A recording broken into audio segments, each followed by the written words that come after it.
sentral di mana-mana secara global itu akan sangat agresif menaikkan suku bunganya untuk menjaga inflasi, inflation expectation, dan juga untuk menjaga reputasinya ya.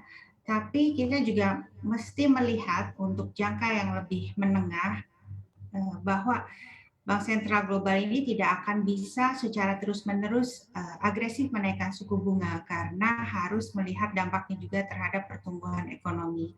Jadi kami melihat bahwa ke depannya arahan dari Bank Sentral Dunia itu akan lebih balance. Di satu sisi akan berusaha untuk menurunkan inflasi, tapi di sisi yang satu lagi harus juga melihat supaya pertumbuhan ekonomi itu tidak terhambat.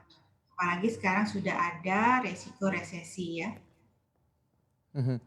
Oke, dengan adanya risiko resesi juga yang semakin di depan mata utamanya kepada Amerika Serikat, Anda melihat dengan banyaknya bayang-bayang dan juga sentimen negatif, utamanya mungkin dengan kondisi pasar keuangan global juga, kemana sebenarnya dana investor ini akan mengalir di tengah badai inflasi ini dan juga safe haven, apakah langsung memang akan diburu?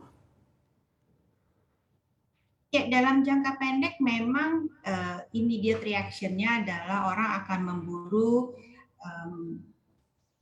aset-aset yang berdenominasi dalam US dollars karena dianggap US dollars ini adalah safe havens dan juga kita melihat US dollars sudah menguat akibat kenaikan dari Fed funds rate selama beberapa kali sejak Mhm. bulan Maret.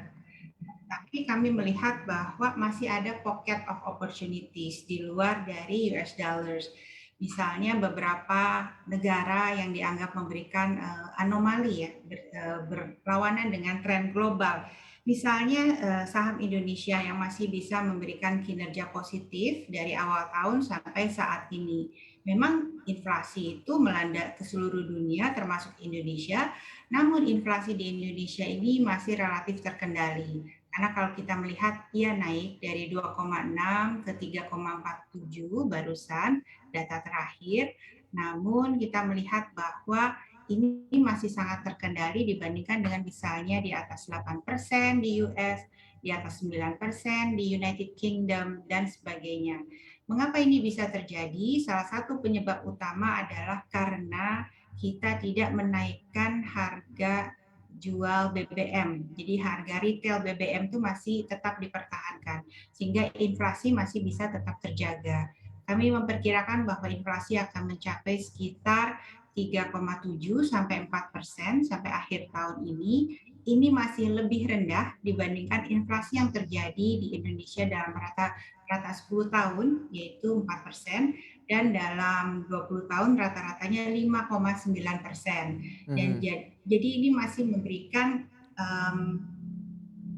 memberikan level yang masih sangat terjaga. Pada saat yang sama kita juga melihat bahwa Indonesia pertumbuhan ekonominya tahun ini diperkirakan lebih baik daripada tahun lalu. Ini merupakan kebalikan daripada banyak negara-negara di dunia dan pertumbuhan global secara keseluruhan yang akan lebih rendah tahun ini dibandingkan tahun lalu. Jadi masih Mhm. ada pocket of opportunities.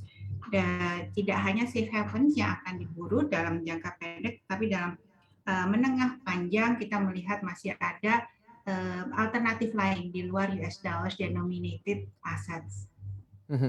Oke, ketika kita melihat arah normalisasi suku bunga acuan oleh Bank Sentral Amerika Serikat, tapi di dalam negeri tadi Bank Indonesia memutuskan untuk tetap mempertahankan level 3,5% dengan berbagai macam pertimbangan, utamanya kondisi domestik kita, utamanya kondisi ekonomi dalam negeri kita juga. Anda melihat sudah tepatkah sebenarnya langkah yang diambil oleh Bank Indonesia dengan mempertahankan suku bunga acuan di level 3,5% atau justru mungkin agak harusnya sudah mulai menaikkan sebenarnya dengan melihat juga kondisi global?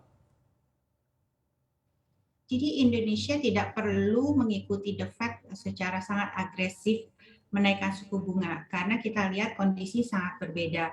Indonesia inflasinya terjaga, sementara di luar memang inflasi itu sangat tinggi. Dan ini menyebabkan Bank Indonesia mempunyai cukup waktu, mempunyai ruang yang lebih longgar untuk tidak perlu terlalu agresif mengikuti The Fed langkah per langkah. Jadi kalau misalnya The Fed menaikkan suku bunga 7 kali tahun ini, kita tidak perlu 7 kali. Kami Mhm. memperkirakan BI akan menaikkan suku bunga sekitar 2 sampai 3 kali tahun ini